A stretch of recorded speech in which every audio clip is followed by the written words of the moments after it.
Hello everyone. Hope you all are doing good and hope you all are preparing well for your board examinations. So guys, as the term 1 examinations will begin in few days, this is the best time for your final revision. Okay, so as we all know that NCERTs are really important for board exams. So today this video is all about the important questions from NCERT which you just cannot miss. Okay, so let's get started. So the first chapter which will be coming in our term 1 examinations is the sexual reproduction in flowering plants. So before we begin the chapter, the most important thing that we should know about this term sexual reproduction is whether we are talking about sexual reproduction in humans or animals or flowers, it always has to involve two partners, one male and one female. Okay. So as we are talking about the sexual reproduction in flower, so first of all we need to study the male reproductive part and the female reproductive part, because this is the sexual reproduction and sexual reproduction always involves the male and the female partner. This is the ultimate definition of sexual reproduction as well. Okay, so this chapter mein what should be done ideally is this chapter should be divided into three parts. Whenever you are studying this chapter, try to divide it into three parts. First should be pre-fertilization. Second part should be fertilization. And third part should be post-fertilization. Okay. So in sexual reproduction, fertilization is the main event. Okay. Whenever male gamete fuses with the female gamete, the product of sexual reproduction is formed. Okay, so fertilization की जब भी हम बात करते हैं, so before fertilization there are few things जो important हैं and we call those events as pre-fertilization events, and there are few things that are formed after fertilization and we call them post-fertilization events. Okay, so in this chapter, today we'll be talking about the most important questions only that might come in your board examinations. Okay, so pre-fertilization, here also we can see in pre-fertilization what we have to keep in mind is structures and events. Okay, so as we know, after pre-fertilization, fertilization has to occur. So during fertilization, what is supposed to happen? Male gamete has to fuse with female gamete. This is all about fertilization. So male gamete को fuse करना है female gamete के साथ. So for that, first of all, we need to know how this male gamete and how this female gamete is formed. Okay, then only they can fuse together and can lead to fertilization. So इस chapter में the first and the very important part is this diagram. We should keep in mind, and it is actually very easy. तो इसमें अगर हम देखेंगे तो this is the structure of male reproductive part. Okay, this is the structure of male reproductive part. अगर हम ऐसे इसको बना के देखें तो ये है हमारा, वी कॉल इट स्टेमन. इन्होंने ऐसे मेंशन नहीं किया है आई थिंक यहाँ पे. सो this is the स्टेमन and this is the mail reproductive part of a flower. And this stamen has two parts. The upper part is anther and this is filament. This is all about male reproductive part. This structure we have to keep in mind. This is the anther, this is the filament, and then after coming from this male reproductive part, we have to look at this female reproductive part. Okay, so this is the female reproductive part. Stigma, style and ovary. This part is stigma. This part is stigma, जहाँ पे pollen grain आता है और वहाँ पे आके stick करता है. Stigma is a part जहाँ पे pollen grain आके stick करता है. And then this is the part we call it style. And style के through ये जो pollen grain यहाँ पे आए हैं, ये style के through ही ovary में पहुँचते हैं.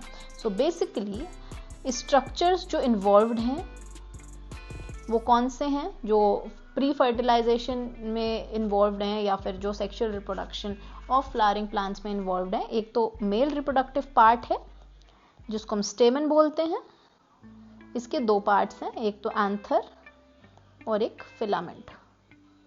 उसके बाद we have female reproductive part as well and it has 3 parts, stigma, style and ovary. यहाँ पे कंफ्यूज मत करना, stigma comes first then comes the style. Okay, style में रहती है ये और पॉलन ग्रेन को ट्रांसफर करती है from stigma to ovary. Okay, so style में रहती है. This is like this, you can remember. Okay, so this is all about this page. Now coming to the next page. अभी हमने जो बात की कि this is the structure of stamen. Okay, this is the typical stamen. See, this is the typical stamen. तो this is anther and this is filament. तो अब हम क्या करेंगे, इसको अगर हम ऐसे इस एंथर को अगर हम इस तरह से काटें तो हमें क्या दिखेगा वो बात हम करेंगे and that is very important. तो अब इस पार्ट में ये जो पेज है इसमें जो most important and the most potential questions हैं फॉर योर बोर्ड एग्जामिनेशंस वो क्या हैं. First of all let's see that कि this question is really important कि the typical angiosperm anther is bilobed. ये इंपॉर्टेंट है और एज यू नो कि we will be getting the like you will be getting the MCQs as well in this exam. So ये one liners पे सबसे ज़्यादा focus करना है हमें. तो एंजियोस्पर्म जो है बाइलोब्ड होता है और उसके बाद एक डाइथिकस होता है. Each lobe having 2 theca. क्या मतलब है ये देखो, अभी हम देखेंगे कि जब हमने इस एंथर को इस तरह से काटा तो उसको काटने के बाद हमें कुछ इस प्रकार का स्ट्रक्चर दिखेगा. ठीक है, तो इस प्रकार का जो स्ट्रक्चर है, तो अगर हम देखें हर लोब में 2 थीका है. ये हर लोब में 2 थीका है. ठीक है, तो एंजियोस्पर्म जो है ये बाइलोब्ड है. अगर हम इसको ऐसे ऊपर से देखें ना तो इस तरह से हमें एंथर जो एंजियोस्पर्म का जो एंथर है हमें इस तरह से दिखता है बाइलोब्ड. ठीक है, और जब हम इसको ऐसे काटते हैं तो हम देखते हैं कि हर लोब में, ये एक लोब है ना, इसको दिस इज 1 लोब, इसमें देखो 2 थीका है, इधर ये दूसरा लोब है, इसमें 2 थीका है. सो this is all about this line कि जो टिपिकल एंजियोस्पर्म एंथर है that is bilobed and it has and each lobe is डाइथिकस. Okay, उसके बाद देखो द बाइलोब्ड नेचर ऑफ ये सब है. अब ये देखो जो बाइलोब्ड नेचर है, दिस लाइन सेज कि the bilobed nature that we see of an anther like this when this is intact and we are not cutting it, we have not cut it, so this is the bilobe nature is actually very different when we cut it. Okay, when we cut it transversely we see a complete different structure like this. Okay, we see a complete different structure and this is what we call,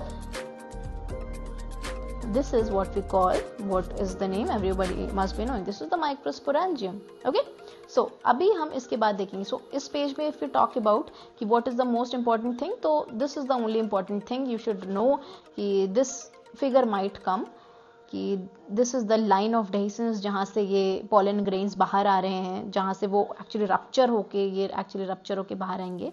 And these are the pollen grains, these are the pollen sac जिसके अंदर ये pollen grains भरे हुए हैं. This is the only thing that we need to keep in mind. इसमें बस ये 2 important questions है सबसे ज़्यादा कि एंथर है वो बाइलोब्ड होता है और हर लोब जो है वो डाइथिकस है. ठीक है, each lobe have 2 theca, each lobe has 2 theca, ये ध्यान रखना है. इसके बाद जो मोस्ट इंपॉर्टेंट क्वेश्चन है the structure of microsporangium. This is actually very important, इसको हाईलाइट करना is very important. See, we will leave only the most important part. Okay, so structure of microsporangium is very very important, you just cannot miss it. Structure of microsporangium में basically क्या है देखो, this is the structure of ये structure है microsporangium का. ऐसे यहाँ पे ये हमें दिख रहा है. This is actually my drawing बहुत गंदी है, so I'm so sorry about this bad drawing, so I'm so sorry about it.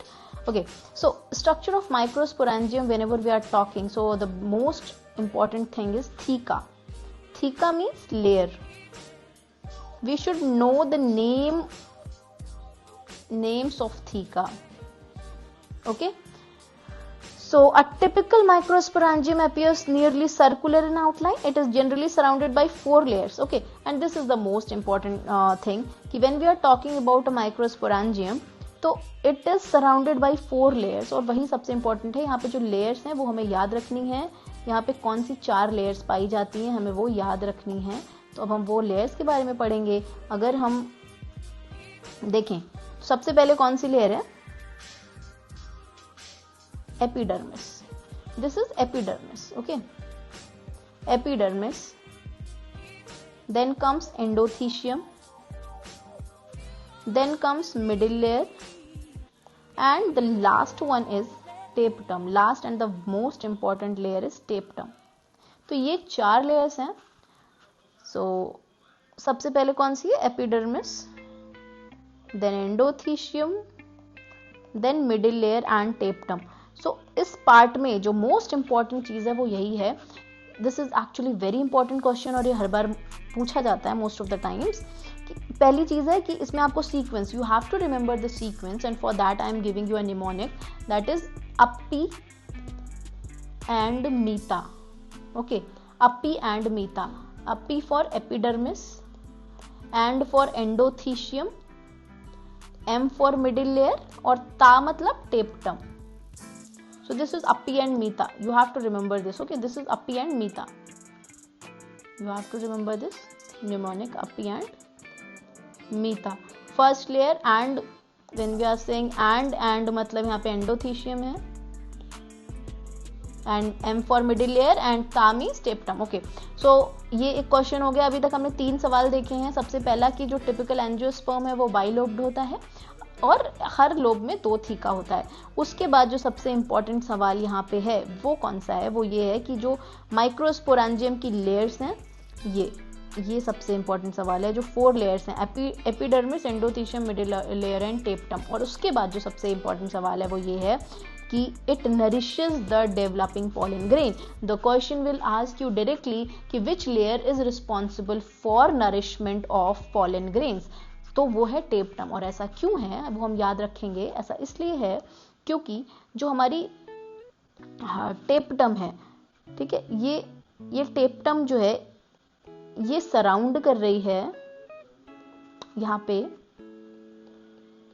जो इनर मोस्ट लेयर है टेप्टम, तो ये पूरी तरह से इसको सराउंड कर रही है। तो क्योंकि ये इनर मोस्ट है, ये पूरी तरह से कांटेक्ट में है, इसके अंदर जो पॉलन ग्रेन्स डेवलप हो रहे हैं, ठीक है। तो अभी जब हम आगे देखेंगे, सबसे ज्यादा जो लेयर है जो कि नरिशमेंट देती है वो है टेप्टम, क्योंकि it is in direct contact with the pollen grains. इसके अंदर ही पहले माइक्रोस्पोर और फिर पॉलन ग्रेन्स बनेंगे, इसीलिए the tapetum is the most important layer because it provides the nourishment to the developing pollen grains. यहाँ पे पॉलन ग्रेन्स डेवलप हो रहे हैं और इसके चारों तरफ टेप्टम प्रेजेंट है, so tapetum is providing nourishment to the developing pollen grains, ठीक है। सो स्ट्रक्चर ऑफ माइक्रोस्पोरेंजियम में ये 2 क्वेश्चन सबसे ज्यादा इंपॉर्टेंट है, टेप्टम का रोल और दूसरा ये जो सीक्वेंस है, सीक्वेंस बहुत इंपॉर्टेंट है। अगर यही सीक्वेंस उन्होंने अगर पूछा describe the sequence of theca from inside to outside, अगर ये क्वेश्चन इन्होंने कुछ चेंज किया और इन्होंने एमसीक्यू में ऐसे पूछा from inside to outside, inside to outside, so your answer will change, your answer will be tapetum, then middle layer, then endothecium and then epidermis, okay। और अगर I outside to inside, तो obviously you know what you have to answer, it will be epidermis, endothecium, middle layer and tapetum, okay। So this is all about this, this is all about this part। so इसमें 2 ही चीजें highlight करनी है, ये जो है इतना जो मैंने हाईलाइट अभी छोड़ा हुआ है, यही है most important questions from this chapter, this page, okay. So अभी जो हम पढ़ चुके हैं epidermis, endothecium, middle layer and tapetum, तो ये figure this might come, so इसमें also you need to recognise कि which layer is coming after which layer, so इसमें रिकॉग्नाइज करना, यू हैव टू लर्न, 1-2 बारी देख लेना, this is important, okay. So this figure is actually important, okay. Now after this will see the microsporogenesis. अभी हमने देखा कि microsporogenesis के लिए कौन सा स्ट्रक्चर जरूरी है, और वो स्ट्रक्चर है ये, ठीक है, ये मेल पार्ट है, this is the male part of flower, male reproductive part of flower which is responsible for formation of male gametes and that are pollen grains. अब हमें देखना है कि आखिर बनते कैसे हैं। हमें पता है कि एंथर है, एंथर को हम ऐसे काटेंगे, उसके अंदर माइक्रोस्पोरेंजियम दिखेगा, यहीं पे हमारा बन रहे हैं पॉलन ग्रेन्स। अब हमें देखना है आखिर बन कैसे रहे, जो पॉलन ग्रेन्स हैं उसका कैसे फॉर्मेशन हो रहा है, और इस चीज को हम बोलते हैं माइक्रोस्पोरोजेनेसिस। ठीक है, तो माइक्रोस्पोरोजेनेसिस में सबसे पहले ये स्पोरोजेनस टिश्यू होता है। माइक्रोस्पोरोजेनेसिस में I will be teaching you in a while. Okay, so microsporogenesis में बेसिकली क्या है, देखो हमें पता है this is the structure of microsporangium. ये यहाँ पे ऐसे देखो, ओके ये है। तो अब ये यहाँ पे जो प्रेजेंट है ना, this is sporogenous tissue, this is sporogenous tissue. And sporogenous tissue का मतलब क्या है, this tissue has a lot of sporogenous sales. Sporogenous sales होते हैं बहुत सारे, इस टिश्यू में बहुत सारे स्पोरोजिनस सेल्स होते हैं। और स्पोरोजिनस सेल्स जितने भी हैं ये सब पोटेंशियल माइक्रोस्पोर मदर सेल्स हैं।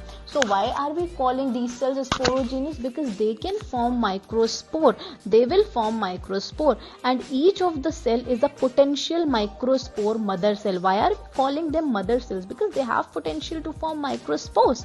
हर इसमें स्पोरोजिनस टिश्यू में जितने भी सेल्स हैं सब माँ हैं, क्योंकि उन सब के अंदर पोटेंशियल है आगे जाके माइक्रोस्पोर पैदा करने का।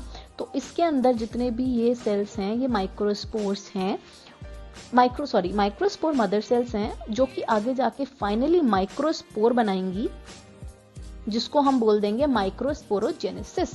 Okay, so we can see as the anther develops, the cells of the sporogenous tissue undergo meiotic division to form microspore tetrad। तो जैसे जैसे एंथर डेवलप करेगा तो सेल्स डेवलप करेंगे, जो सेल्स हैं इसके स्पोरोजिनस सेल्स जो हैं वो आगे जाके माइक्रोस्पोर बना देंगे। और कैसे बनाएंगे वो हम देखेंगे। कौन से डिविजन्स रिस्पॉन्सिबल हैं इसके लिए, कौन से डिविजन्स रिस्पॉन्सिबल हैं माइक्रोस्पोर। सबसे पहले हमने देखा ये स्पोरोजिनस टिश्यू है, इसके अंदर ये सारे माइक्रोस्पोर मदर सेल्स हैं। माइक्रोस्पोर मदर सेल डिप्लॉइड होता है, this is a diploid cell, it undergoes meiosis. Okay, so as we all know meiosis is completed in 2 steps. So first of all meiosis 1 होगा, और एक अभी यहाँ से एक और स्टेप दिखा देती हूँ यहाँ पे, so it will be more clear to you. Okay, so this is full of sporogenous tissue जिसमें माइक्रोस्पोर मदर सेल्स हैं। अब सपोज यहाँ से हमने एक माइक्रोस्पोर मदर सेल उठाया और इसको मैं यहाँ ले आई। अब ये एक माइक्रोस्पोर मदर सेल है, इसके अंदर क्या हो रहा है, ये जो एक माइक्रोस्पोर मदर सेल है ये डिप्लॉइड है।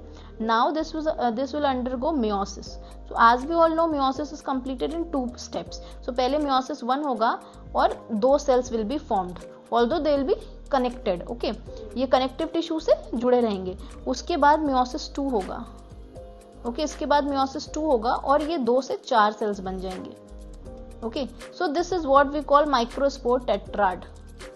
माइक्रोस्पोर टेट्राड यही है, और इसके बनने के लिए हमें एक मियोसिस की जरूरत पड़ती है। अगर तुमसे पूछा जाए कि how many meiosis are required for the formation of microspore tetrad, only 1 meiosis. We will not call it कि ये 2 मियोसिस है, because meiosis in itself is completed in 2 steps, meiosis 1 and meiosis 2। Okay, so एक meiosis एक ही बार हुआ है, but क्योंकि उसके 2 steps होते हैं, स्टेप 1 और स्टेप 2, इसलिए 2 स्टेप्स में जाके वो माइक्रोस्पोर टेट्राड बन गया। ठीक है, तो ये समझ आया, it undergo meiotic division to form microspore tetrads. Okay, so अब क्योंकि ये मियोसिस के बाद बने हैं तो ऑब्वियस है, ये एक क्वेश्चन इन्होंने पूछा है, what would be the ploidy of the cells of the tetrad. Obvious है, क्योंकि मियोसिस के बाद बने हैं तो ये एन ही होंगे, क्योंकि meiosis is a reduction division. Reductional division होता है तो जो 2n है, 2n को n कर देता है मियोसिस। जो माइटोसिस होता है वो क्रोमोसोम नंबर को चेंज नहीं करता, लेकिन जो मियोसिस होता है it always decreases, reduces the chromosome number by half. Okay, so this is all about the microsporogenesis. So this is what we call microsporogenesis. The formation of microspores from microspore mother cell is known as microsporogenesis. Okay, so this is the microspore tetrad and develop into pollen grain. अब हमें देखना है, तो इस chapter में अगर इस part में हम बात करें which are the most important questions, तो इसमें सबसे ज़रूरी एक तो ये फिगर है, ये भी इम्पॉर्टेंट है, ये ज़्यादा इम्पॉर्टेंट है, this one is more important. Okay, उसके बाद माइक्रोस्पोरोजेनेसिस में this question might be asked in your MCQ कि what is the ploidy of cells of the tetrad, they will ask you कि जो microspores what is the ploidy और what is the chromosome number in microspore. Okay, so you should know कि वो n होगा. And then this could be your one question and other question could be कि how many meiotic divisions are required to form microspore from microspore mother cell. They might ask you कि how many meiotic divisions are required in the formation of microspore from microspore mother cell. So you should know कि only one meiotic division is required. Okay, microspore बनने तक सिर्फ एक ही required है. उसके बाद हम आगे देखेंगे पॉलन ग्रेन बनने तक और भी डिविजन्स होंगे, बट माइक्रोस्पोर मदर सेल से जो माइक्रोस्पोर बन रहा है उसमें सिर्फ एक मेयोटिक डिवीजन लगेगा. This is all about this part. इसमें बस इतना इंपॉर्टेंट है this question. Okay, wait, the most potential questions from this page according to me are, okay, 1 question number 1, 2, this is 3. Always keep in mind कि whether they are asking from inside to outside or outside to inside. And then question number 4, the tape term. And this microsporogenesis में they might ask you the direct definition, question number 5, and then the ploidy, question number 6. Okay, and then here this is the question number 7 and the question number 8 potential questions. Okay, यहाँ तक बस इतना है. Now coming to pollen grain. अभी हम pollen grain की बात करेंगे. This will be the last part of this topic. Okay, इसके बाद जो टॉपिक आ रहा है pollen grains, वो बहुत इंपॉर्टेंट है. दैट इज एक्चुअली बहुत इंपॉर्टेंट है. अगर मुझसे पूछा जाए तो मोस्ट इंपॉर्टेंट क्वेश्चंस अभी तक क्या है, तो मोस्ट इंपॉर्टेंट में क्या है, एक तो आपका ये लेयर्स का जो सीक्वेंस है that is the most important. The function of tapetum is most important. And the third one is pollen grain. The structure of pollen is most important. Okay, so the structure of pollen grain is also most important. So first of all we need to know कि आखिर बना कैसे ये जो pollen grain बना है, क्योंकि ये माइक्रोस्पोर से आखिर बना कैसे, क्योंकि हमने माइक्रोस्पोर तो देख लिया कैसे बना, ये कैसे बना है ये अब हमें पता करना है. तो देखो भाई क्या हुआ, हमने देखा कि एक माइक्रोस्पोर तो बन गया. माइक्रोस्पोर टेट्राड बना था, 4 बने थे, उनमें से हम एक उठा लेते हैं. हर माइक्रोस्पोर आगे जाके pollen grain बनाता है. ठीक है, अब ये माइक्रोस्पोर था तो इसके अंदर एक न्यूक्लियस होगा. ये मैंने उठाया microspore. This has a nucleus and a vacuole. इसमें एक वैक्यूल है, एक न्यूक्लियस है. So what actually happens is, we can see here also, ये देखो this is microspore. Actually this is microspore. Okay, this is also microspore. Okay, so क्या हुआ, first of all this vacuole it got divided into 2 parts like this. Okay, and see, we can see here also ultimately this was the nucleus. This is the microspore. It has nucleus and a vacuole. Okay, and then this vacuole got divided by mitotic division, and after that see it will develop into 2 cells, the vegetative cell and the generative cell, and this is the structure of pollen grain. Okay, so you must be very sure and you must be you must be knowing everything about the structure of pollen grain because this is really very important.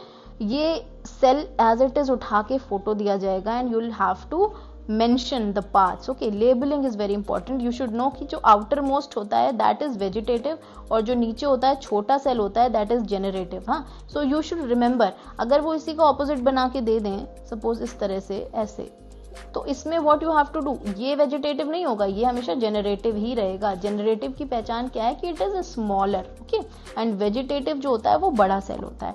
So finally हमने देखा microspore से pollen grain कैसे बना. Microspore जो था उसमें nucleus था, vacuole था, उसके बाद उसमें माइटोसिस हुआ और फाइनली वो 2 सेल्स में डिवाइड हो गया. और ये एक बाहर वाला वेजिटेटिव है, एक अंदर छोटा सेल जो है वो generative. And this is the structure of pollen grain and this is really very important. उसके बाद अब हम इस pollen grain को और देखेंगे. अब ये नया बना है pollen grain, तो अब हम क्या करते हैं, let's like decorate our pollen grain. ठीक है, and That again forms a very important question. See, pollen grains are generally spherical. Measurement देख लो, 25 to 50 micrometers होते हैं diameter. They have prominent two-layered wall. This is very, very important. Two-layered wall. The outer layer is called exine and the inner layer is called intine. See, the outer layer. Okay, so again, pollen grains से the first important question is the structure that you should know. इसका labelling के लिए आ सकता है vegetative and generative cell की. दूसरा question है कि आउटर मोस्ट लेयर का नाम क्या होता है? Exine. E for exterior, E for exine. Third है इनर मोस्ट लेयर का नाम क्या होगा? Intine. I for in, I for intine. Okay, exine and intine.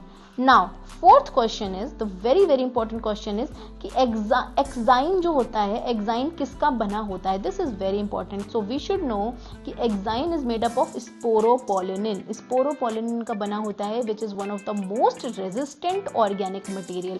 इसीलिए इसके ऊपर धूप, आंधी, पानी, एसिड, एल्कली, किसी भी चीज का कोई फर्क नहीं पड़ता है. And this is the reason कि why we can like get millions of years old pollen grains. ठीक है, हमें बहुत पुराने पॉलन ग्रेन्स मिल जाते हैं. क्यों? क्योंकि it is not degraded by anything. ये स्पोरोपोलिनिन का बना है. This is one of the most hard and the resistant organic material we could ever see. Okay, तो इसीलिए it can withstand high temperature and all. This is not important. You should know कि exine किसका बना होता है? Sporopollenin. And then you should know कि intine किसका बना होता है. मोस्टली क्या होता है, we just keep this in mind कि exine is made up of sporopollenin, but we forget intine is made up of what. So we have to keep this in mind कि intine is also made up of किसका? बताओ. Cellulose and pectin. Okay, this is very important. Cellulose and pectin. So ये potential questions हैं. अब एक और चीज इसमें है कि एक्साइन जो होता है वो बाहर होता है. Suppose this is a pollen grain. So suppose this is pollen grain. So actually जो एक्साइन होता है this has few breaks in it. इस तरह से होता है एक्साइन इस तरह से होता है.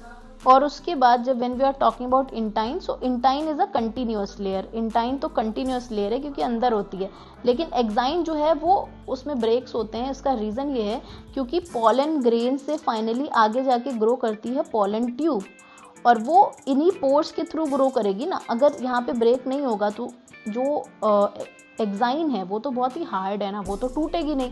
तो अगर यहाँ पे स्पेस नहीं होगा तो पॉलन ट्यूब ग्रो कैसे करेगी? सो पॉलन ट्यूब की ग्रोथ के लिए इसको बीच में ब्रेक होना बहुत ज़रूरी है, और इसीलिए हम इन पोर्स को बोलते हैं germ pores. Germ pores. So pollen tube comes out through these germ pores. Okay, so again इस पार्ट में what are the most important questions? First of all pollen grain का ये figure is very very important. Then it is made up of exine and intine. This is very important. Now exine is made up of sporopollenin and intine is made up of cellulose and pectin. This is very very important, and you should know how to recognize which one is the vegetative cell and which one is the generative cell. This is very important. Okay, thank you guys. Hope this will help you, and I'll be coming with another video. Okay, till then keep studying hard. All the very best.